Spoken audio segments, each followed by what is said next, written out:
pleased to introduce Dr. Meredith Braskie. Dr. Braskie is Assistant Professor of Research Neurology affiliated with LONI, which is the Laboratory of Neuroimaging Research at the Keck School of Medicine of USC. She received her doctorate in neuroscience from UCLA in 2006 and did postdoctoral training at UC Berkeley. Prior to joining the faculty at USC, she was on faculty at UCLA. We won't hold that against her. Her research focuses on studying how Alzheimer's disease risk-related biological mechanisms and signaling pathways are associated with brain measures using relevant blood and cerebrospinal fluid measures, and multimodal imaging, structural, functional, MRIs, diffusion tensor imaging, and PET scans. She's our imaging expert. So Dr. Braskie is joining us today to speak about the role of neuroimaging in the differential diagnosis of the atypical dementias, and we'll hopefully fill in some of the blanks from Dr. Chu, Dr. Chow's, and Dr. Harold's presentations. Dr. Braskie.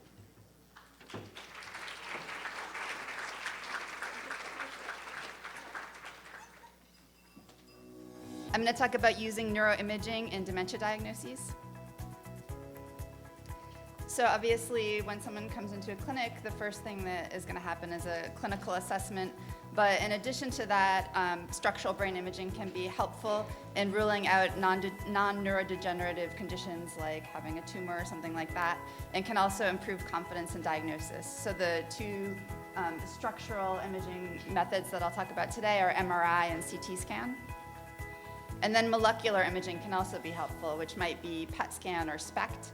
That can improve differential diagnosis if it's unclear what diagnosis someone should actually be. And usually in a clinic, it's FDG PET or fluorodeoxyglucose, which measures glucose metabolism in the brain. So this is a CT scan. It's acquired by X-rays that rotate around the patient, creating a 3D image. And advantages of a CT scan over an MRI scan: it's less expensive. It can be used with implantable medical devices like a pacemaker or neurostimulator or ferromagnetic implants. It may be better for large or claustrophobic patients just because the bore that the person goes into tends to be slightly bigger. It's quicker to perform, which could be important if you're trying to figure out whether someone's just had a stroke. And because it's quicker to perform, it's less susceptible to motion. But you can see here, there's not a lot of contrast. I mean, this isn't a particularly good example, but there's not a lot of contrast for the scan. An MRI image is acquired through a combination of very strong magnetic fields, magnetic gradients, and radio frequency pulses. And up here are some of the students in our Masters in Neuroimaging and Informatics program learning how to scan on the MRI scanner at USC. So the nice thing about MRI, it doesn't use any radiation to acquire. So advantages to an MRI, well, you can obviously see here, it's a much higher quality image. There's a lot more detail. You can see contrast between the gray matter and white matter more easily. And also it doesn't use ionizing radiation, which is a big plus. So even though the CT scan has a longer list, the MRI is preferred for diagnosis of dementia, unless there are contraindications like the person can't be scanned because of metal in their body or something like that.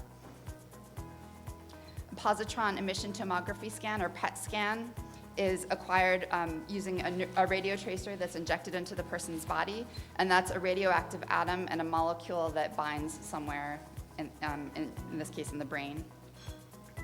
The positrons are emitted by the breakdown of radioactive substance, and they react with electrons in the tissue, creating photons that go in opposite directions. And then a gamma ray detector rotates around the person's head and helps to localize where those photons came from. And then a computer image can use this information to create an image. PET scans can be used to evaluate lots of different things like glucose metabolism. Newer ligands can be used to look at amyloid and tau in the brain.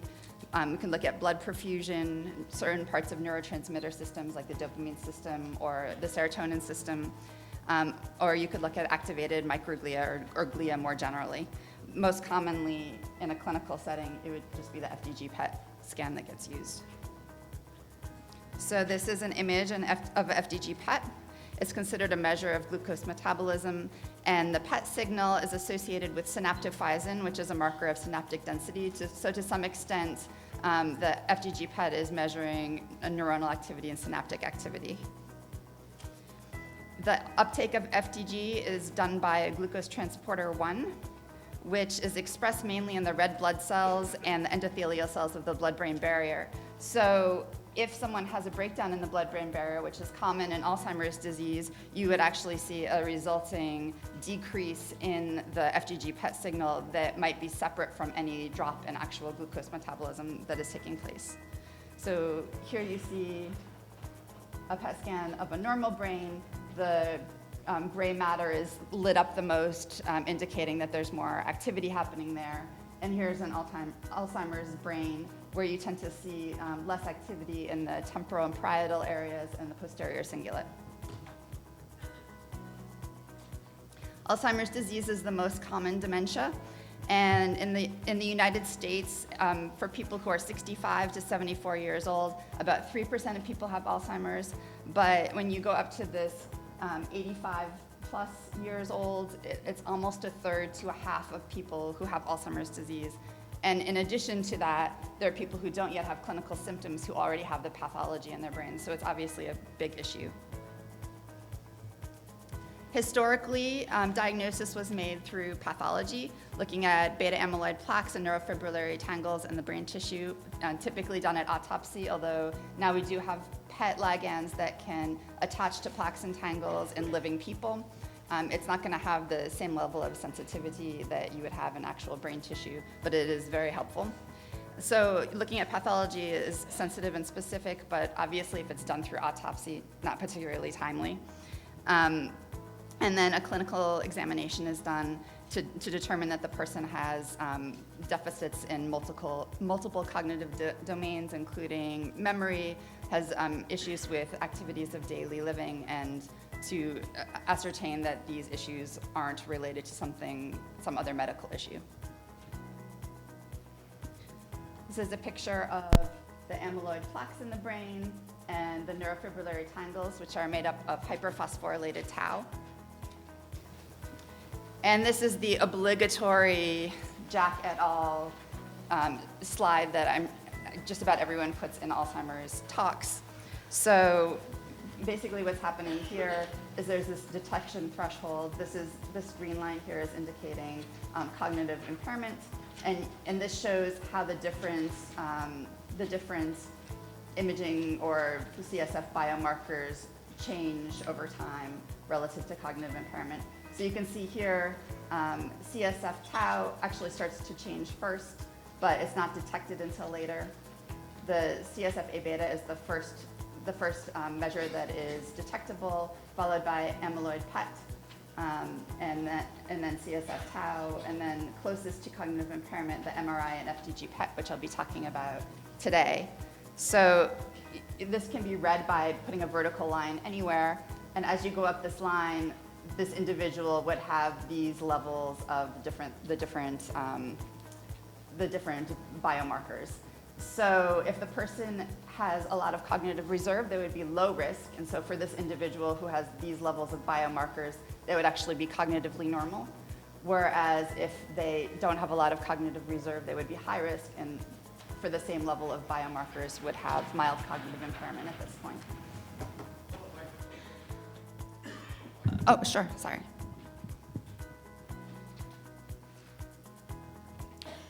So these are new diagnostic criteria that include biomarkers. Here, there's the classical lexicon from the NIA and Alzheimer's Association. And here's a revised lexicon from the International Working Group for New Research Criteria in the Diagnosis of Alzheimer's Disease. So these criteria include neuroimaging and CSF biomarkers. You can see here that they have A beta that can be measured, I messed up my thing, that can be measured by CSF A beta or amyloid PET. And then neuronal injury biomarkers, which can be measured as CSF total tau or FDG PET. So total tau isn't actually specific to Alzheimer's disease. It's more thought of as a marker of neuronal injury. And you can see here that these people clinically are all considered to be cognitively intact, but based on the presence of various biomarkers, they're actually in various stages of early preclinical Alzheimer's disease. So one way that you can look at whether or not someone has Alzheimer's using MRI is through visual rating scales, and there are a number of different scales that are available. Some people have looked at ventricular expansion, and those measures are easy to make. They're pretty reliable, but they actually have pretty low specificity to Alzheimer's disease and Lewy body dementia. It's typical to have bigger ventricles as you get older. Posterior atrophy, so in the parietal lobe and posterior cingulate, has a high specificity to Alzheimer's disease, but it's only moderately sensitive, so you're missing a lot of people who have Alzheimer's disease who don't have a lot of atrophy there yet. It tends to be more common in younger people with Alzheimer's disease early on. Medial temporal lobe scales are the most common to use, and they have decent specificity and sensitivity to Alzheimer's disease. And the most common one is this Shelton scale. So in this scale, the clinician would look at the height of the choroid fissure here above the hippocampus, the width of the temporal horn lateral to the hippocampus, and then the height of the hippocampus. And these measures would be looked at using this scale up here and averaged between the right and the left. And for people who are below 75 years old, if they have 1.5 or above, they would be considered to be abnormal. And if they're older than 75, 2 or above would be considered to be abnormal. I've seen different scales used, so some people use 2 and 3, but this scale was approved by the guy who created the rating in the first place, so I went with this one. So this shows a comparison of different measures of looking at medial temporal lobe. The top two are a manual hippocampal segmentation, so that's very time intensive. It's considered a gold standard for imaging, but it would be literally going around each slice encircling the hippocampus, which is extremely tedious. The second one is LEAP, which is an automated way of segmenting the hippocampus, and that uses multiple brain atlases. And that's actually really fast. You can do that in 4 minutes per brain, according to the paper. The third one is the medial temporal atrophy score, which is the Shelton scale that I just showed you on the previous page. And the last one is the lateral ventricle. So these authors looked at MCI patients, and they determined whether or not they converted to an Alzheimer's-like dementia within 2 years. The manual hippocampus and the automated hippocampal segmentation did the best job at predicting who would convert. So you can see those are these lines over here. And those were actually better than the medial temporal lobe atrophy visual assessment. So looking at hippocampus is useful. And most people, although not all, who have Alzheimer's disease do have hippocampal atrophy, but other things can cause hippocampal atrophy too, so it's not necessarily as specific as we might like it to be. So looking at patterns of brain atrophy rather than looking at a particular one part of the brain can be useful. So in this particular study, they used a support vector machine to identify a minimal set of brain regions whose volumes together differentiated controls from Alzheimer's disease patients on an individual basis. So basically, the authors took a whole bunch of brains and they fed them into the computer and they indicated which one had which diagnosis. And the computer learned from this and created an algorithm for which features of these images together would best differentiate people who had Alzheimer's disease from people who were controls. So this creates an index for new people, so you can feed new brains in, and they say, okay, how much is this new brain similar to what I've decided is the Alzheimer's-like pattern? And that index is called a spare AD index. So these authors looked at change in spare AD indices over time and came up with an annual rate of change of this index. And that allowed them to differentiate the people who had mild cognitive impairment from the people who were cognitively intact pretty well with an accuracy of 0.88. here's another method of looking at multiple brain regions together. I can't actually get through a whole talk without drinking water. I would never make it in politics. So here they did just use a simpler method. Basically, the authors looked at people who had Alzheimer's disease and people who didn't have Alzheimer's disease and used a general linear model at every voxel in the brain, so every point in the brain, to determine where you have more atrophy in people with Alzheimer's versus people who don't have Alzheimer's. And this created a cortical thinning signature that they then used to apply to new brains.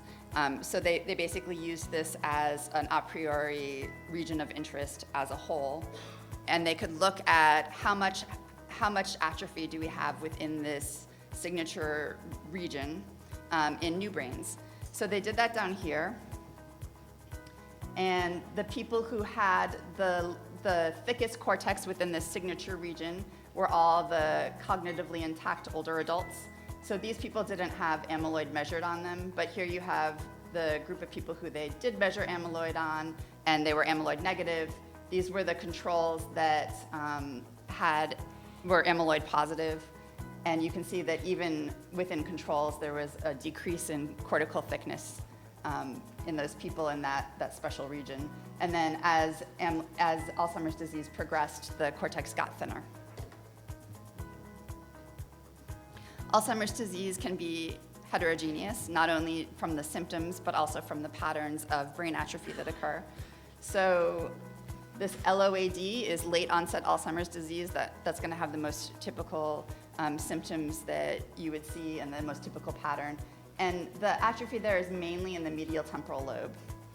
Here you have early onset Alzheimer's disease, which would occur before age 65 as an onset.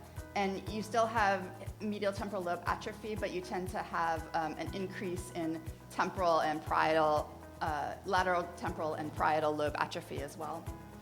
And then down here, you have logopenic variant of primary progressive aphasia. So that's the one that people kind of hesitate while they're talking and they have trouble repeating sentences. And it actually has Alzheimer's pathology in the brain typically. So that's blue, and that's again temporal lobe and parietal lobe mainly. And then this posterior cortical atrophy, people who have that have visual spatial issues. They bump into things a lot, they get lost very easily.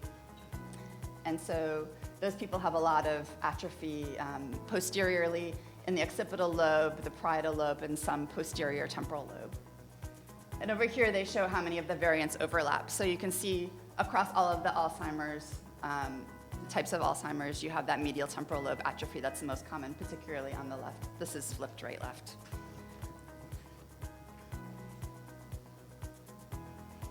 So this goes along with the last slide that I showed you. Younger Alzheimer's disease patients are more likely to have atrophy in posterior regions than the older Alzheimer's disease patients. So here, the areas that are highlighted are areas where there was an interaction between age and diagnosis. And what the authors did was put this little crosshair here, and they looked at one voxel so that they could show you a scatter plot of it. So you can see here, for the controls and to some extent for the people with mild cognitive impairment, there really isn't a greater rate of atrophy for any particular age group. But then when you look at the Alzheimer's disease patients, the people who get Alzheimer's disease younger actually have a faster rate of atrophy. They have more atrophy in this region than the people who get it later. And the same is true here in the left precuneus, excuse me.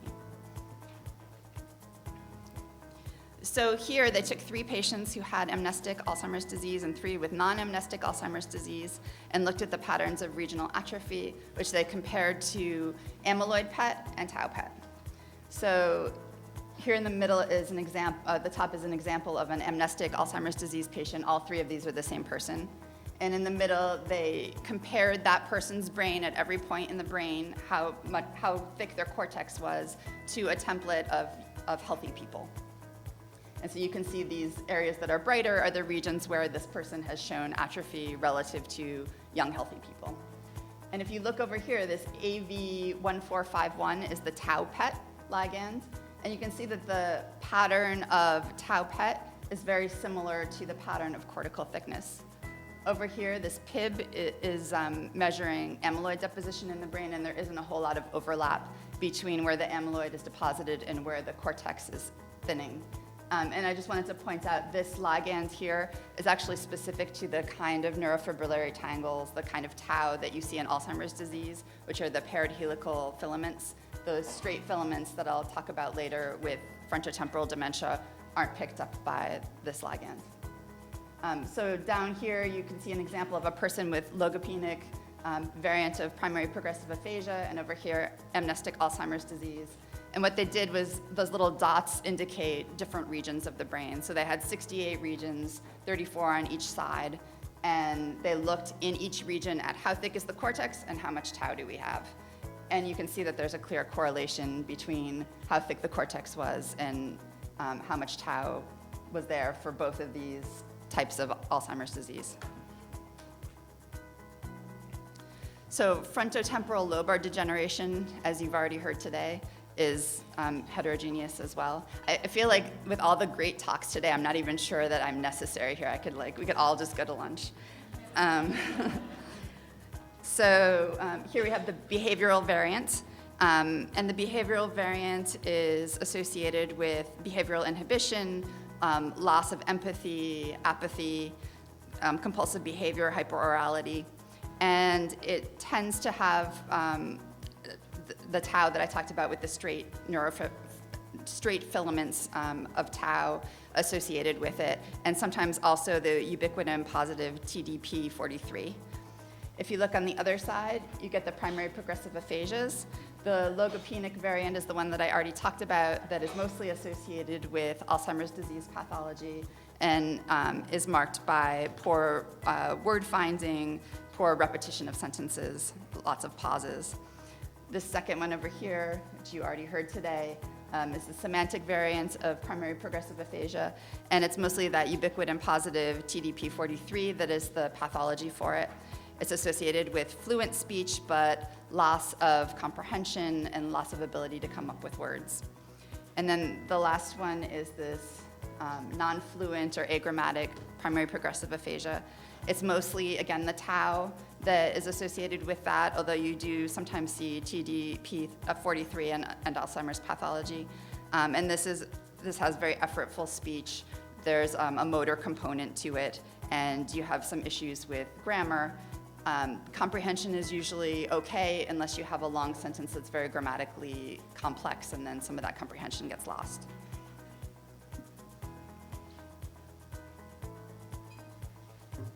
So here you see a brain from someone who has the behavioral variant of frontotemporal dementia. And it's most marked by this atrophy in the frontal lobe. It can be symmetrical, as shown here, or it can be right predominant. And then over here you see atrophy in the temporal lobe. There should be a hippocampus there. There is not. Here it's more on the right temporal lobe, but it can be symmetrical. Again, this is flipped right-left. The parietal lobe and the occipital cortices are usually relatively spared, and that can be useful. Frontotemporal dementia, the behavioral variant, tends to occur fairly early on, around the same age that the earlier onset of Alzheimer's disease is there. And so the lack of parietal atrophy, relative lack of parietal atrophy, can be helpful in differentiating the two. So here are the primary progressive aphasias. Semantic dementia patients show preferential atrophy in the left inferior temporal lobe, and it tends to be more anterior. And that's shown over here. In particular, the fusiform is pretty affected in this person. The primary progressive non-fluent aphasia has a preferential atrophy in the perisylvian area, including frontal and insular cortex. And then over here, the logopenic variant has atrophy more posterior, in the left angular gyrus, the posterior temporal lobe, and the occipital lobe.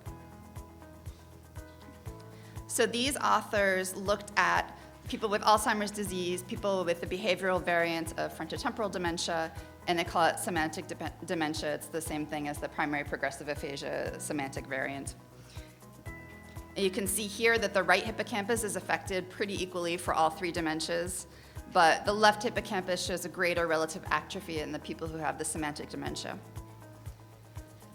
For looking at Alzheimer's disease versus controls, the hippocampus is really the only region that statistically differentiated the two. But when you look at Alzheimer's disease versus semantic dementia, all of the regions differentiated the two diagnoses except for the right hippocampus. And then looking at Alzheimer's disease patients versus those with the behavioral variant of frontotemporal dementia, none of the regions in the temporal lobe significantly differentiated them. So this is the lateral temporal cortex, this is the parahippocampal gyrus, hippocampus, and temporal pole.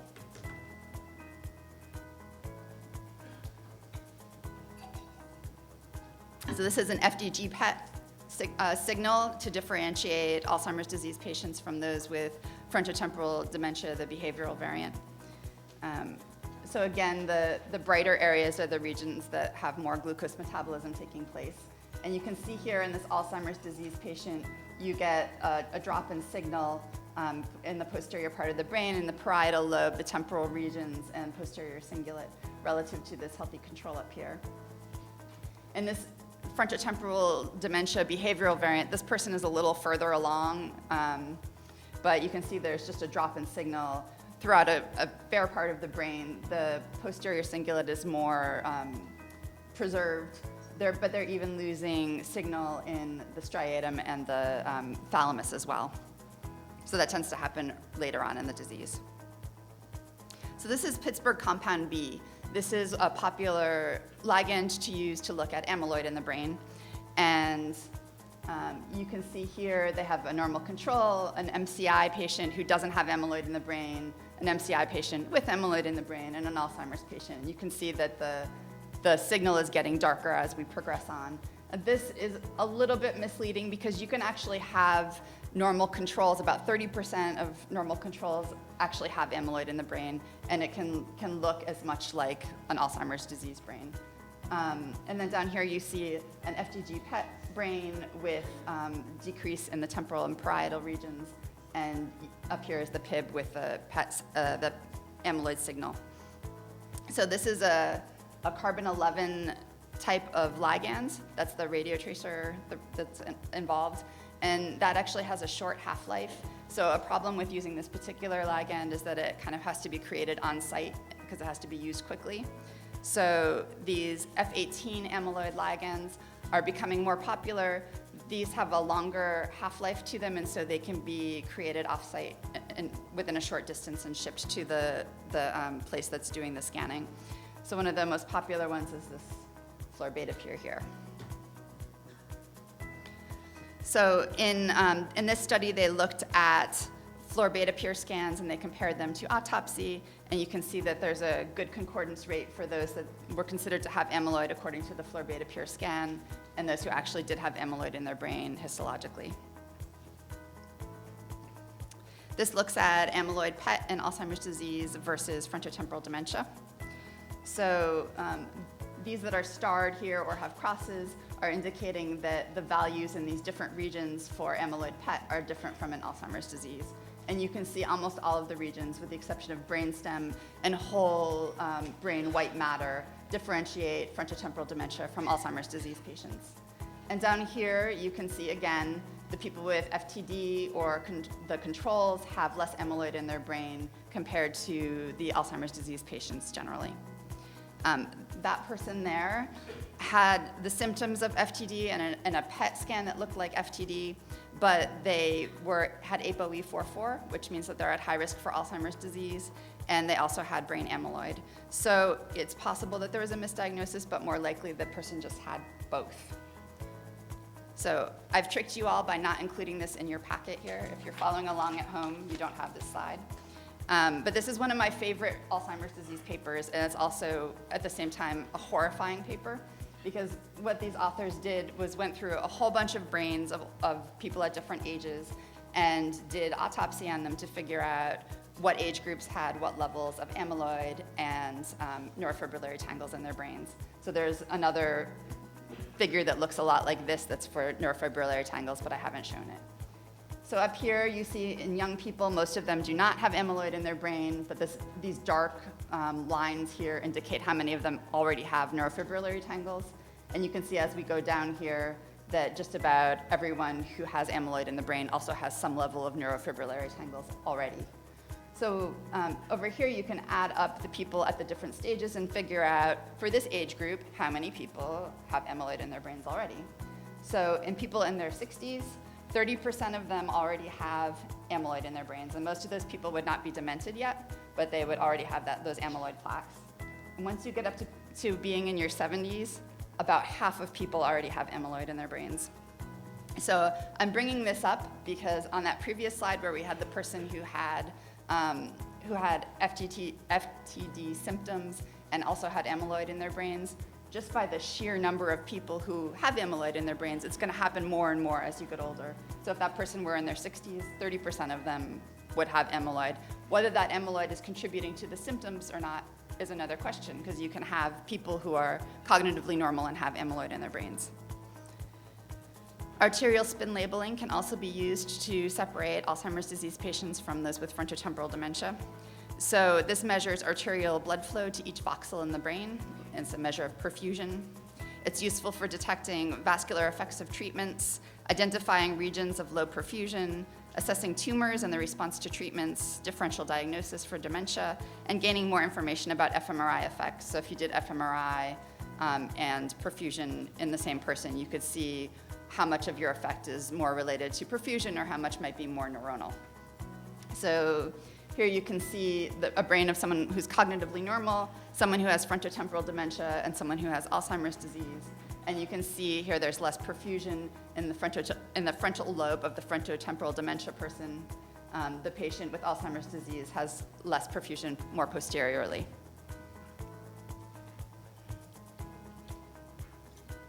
So in this study, the authors did lots of different visual rating scales across a number of different types of diagnoses, so early and late onset Alzheimer's, dementia with Lewy bodies, frontotemporal dementia, and also controls. And these were all people who were scanned shortly before they died, and then histology was performed on them.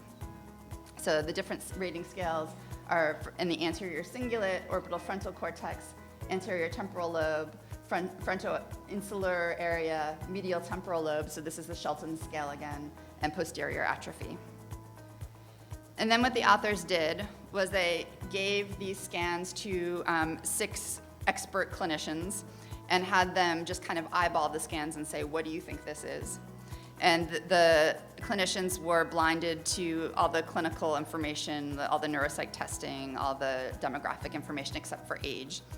And then in the middle, they used all the different rating scales and they determined for each pair of diagnoses which rating scale worked the best. So they figured out sensitivity and specificity for the eyeballing it, sensitivity and specificity for the best single rating, and then they used a support vector classifier to use all of those scales together and just pull out what combination of these scales best differentiates these diagnoses. And you can see that sometimes they had pretty good accuracy. So looking at Alzheimer's disease from controls, they were able to get 92% that were accurate diagnoses. Some of them were less good. So if you're trying to differentiate Alzheimer's disease from dementia with Lewy bodies using just structural scans, eyeballing it was, not awesome.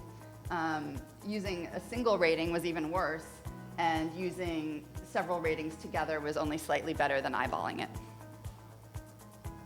So it's important to use other methods as well. I mean, granted, looking at the clinical symptoms would also be helpful, but it's useful to use other methods of neuroimaging as well. So with dementia with Lewy body, it's a progressive dementia, especially affecting attention, executive function, and visual spatial ability. As you heard earlier today, there are cognitive fluctuations, recurrent visual hallucinations, and to have dementia with Lewy body, the motor symptoms of Parkinsonism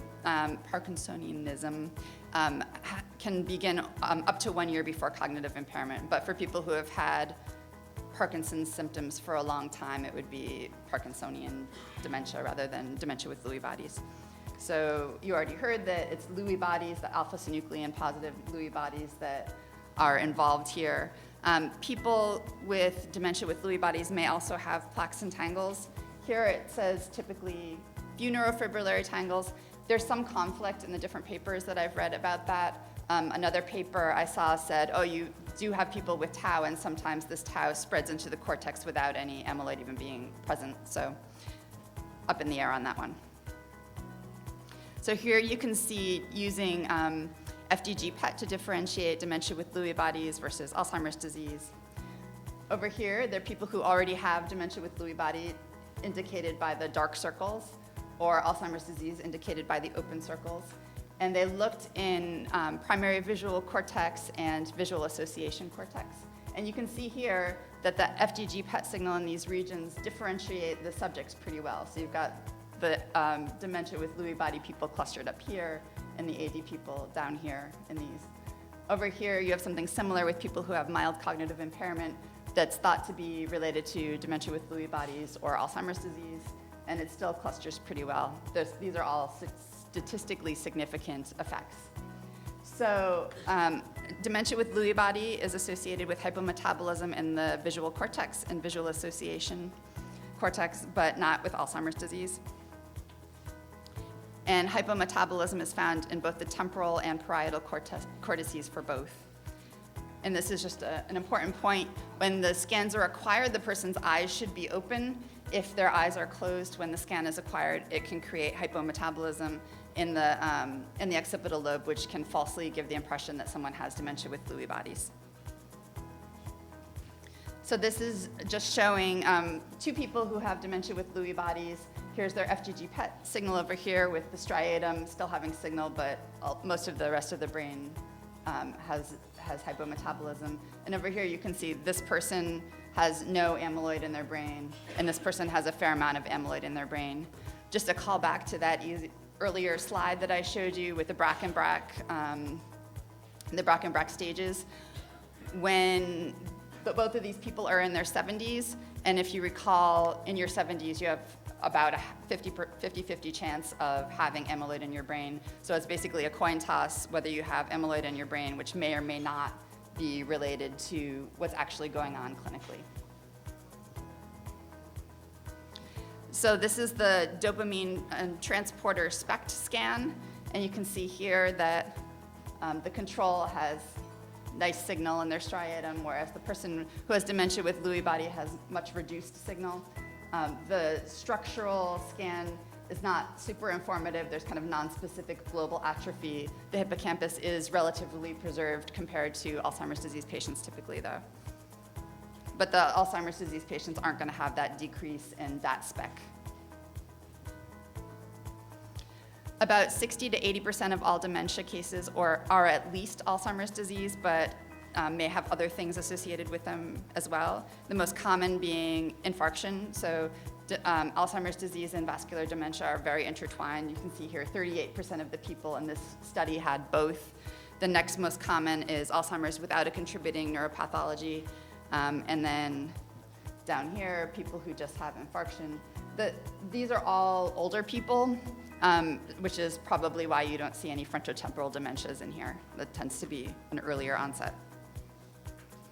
Probable vascular dementia diagnosis is based on the determination of dementia through cognitive assessment, a history of stroke or neuroimaging evidence of vascular disease suggesting a link to the cognitive deficits. So that could be either the stroke occurs around the same time as you start to get cognitive symptoms, or there's a pattern of vascular pathology on the scans that are suggestive of the types of cognitive dysfunction that is existing, and no evidence that the factors are caused by something else. So when you use just clinical stroke history, about 15 to 30% of total dementia would be considered vascular, but when you include mixed dementias or neuroimaging evidence, that goes up to 50 to 70%. And having an infarct lowers the threshold of AD pathology that's needed to manifest dementia, so to have those clinical cognitive symptoms. So this was an autopsy study, and they showed the probability of dementia here by the level of AD pathology down here. They did a summary score that included plaques and tangles together for those who had a stroke or for those who didn't have a stroke. And you can see here, like if we looked at one unit of AD pathology, your probability of having actual dementia is higher if you've had a stroke than if you didn't. But in addition to that, the risk factors for vascular issues are the same in many cases as the risk factors for Alzheimer's disease. So obesity, high blood pressure, and high cholesterol at midlife are all associated with a greater risk of later onset Alzheimer's disease. Low physical activity is associated with lots of different mechanisms that are intertwined with Alzheimer's disease risk. Having type 2 diabetes is associated with 1.5 times the Alzheimer's disease risk. And AD risk in smokers is 1.45 to 1.72 times the risk for non-smokers. That's using only studies that were not actually funded by the tobacco industry. You'll find the numbers different in the studies that were funded by the tobacco industry, unsurprisingly perhaps. So we know that vascular risk factors increase the risk of having Alzheimer's disease later clinically, but that could be just because they're making the brain less healthy, right? Well, this study kind of turned that on its ear by looking at midlife vascular risk factors like body mass index, current smoking, et cetera, and how likely it would be to be associated with amyloid in the brain using floor beta pure PET in later life. So you can see here that there is an association between the risk factors and the actual pathology, particularly for body mass index. And down here you can see that having one or two of these risk factors has an additive effect in increasing Alzheimer's disease risk later in life. Over here you can see that when you look at the risk factors later in life and compare them to dementia risk around the same time, there's much less of an effect. It's the earlier on, it's kind of a cumulative effect over time of vascular risk symptoms and how they affect Alzheimer's disease. Factors contributing to vascular dementia include multiple infarcts, a single infarct in a region that's important to cognition, cerebral small vessel disease, so small coronary arteries narrowed, restricting blood flow. This is likely due to either atherosclerosis, where you get those plaques inside the vessels that occludes them, or amyloid angiopathy, where you get amyloid accumulated in the walls of the vessels. And this is characterized on MRI by white matter hyperintensities on a T2 image, strokes, lacunes, microbleeds, and enlarged perivascular spaces. And then inflammation of the blood vessel walls can also contribute to vascular dementia. So here I've got three types of pathology here. Here you can see on a T2 flare image a large vessel infarct. Here you can see white matter hyperintensities also on a T2 flare. You can also see them on fast spin echo, like double echoes, or proton density or T2 weighted images. Those might be more common in some cases. And over here you can see microbleeds on a susceptibility weighted image. And you can also use T2 star for this.